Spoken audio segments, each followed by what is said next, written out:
Hi, everybody. This is Ms. K. I'd like to review with you today solving exponential equations.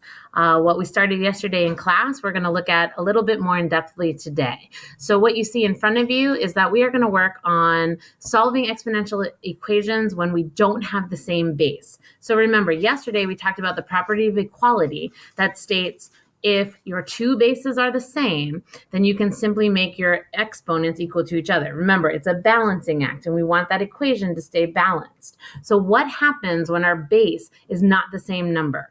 If you go back to page 13 in your packet, that might be a list that's super helpful for what the work that we're going to do today. So remember, when your bases are the same, all you have to do is set the exponents equal to each other and solve the equation. Yesterday, we looked at problems that all had the same base. Today, we're going to take a look at problems that do not have the same base. So if you go back in your packet to page 21, we will be talking about these three problems. If 2 raised to the x power equals 16, I need to figure out, can I convert 16 into a base of 2? If the answer is yes, then I can solve this exponential equation without needing to do much more work. So here on your paper, you should see 2 to the x power is going to be equal to 2 to some power that equals 16. Now, what exponent will give you 16 when you raise 2 to that power? So if you think about it, 2 times 2 is 4, 4 times 2 is 8, 8 times 2 is 16. So that will give me a power of 4. So when you go to write it in your packet, instead of writing 16, we're simply converting. So now we have 2 to the 4th power.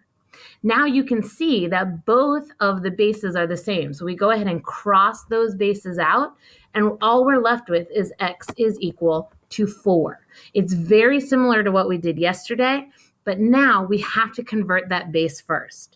Let's take a look at number 2. We have 3 to the x power equals 27. Again, I have to think, what can I do to convert that base to make them the same? Obviously, 3 can't get any smaller. So we're going to leave 3 to the x power. This time it's going to be equal to 3 to some unknown power. So let's think, what's going to give us 27?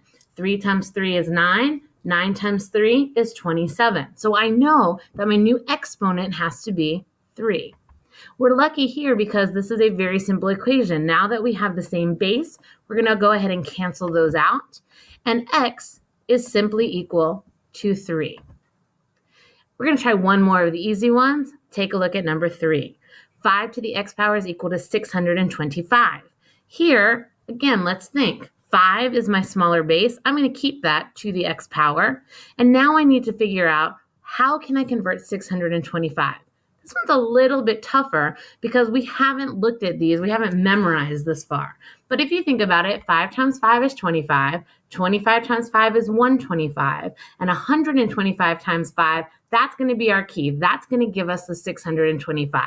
So again, instead of being 625, we're going to go 5 to the 4th power.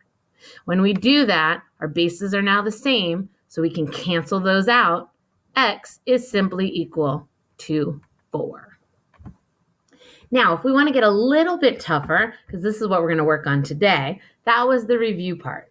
Now we're going to take a look, and I'm going to let you try some. So before we move on to figure out what happens when we have exponents that need to be equalized, we're going to go ahead and try these. So you are going to now click in the Google form and answer questions 4 through 9.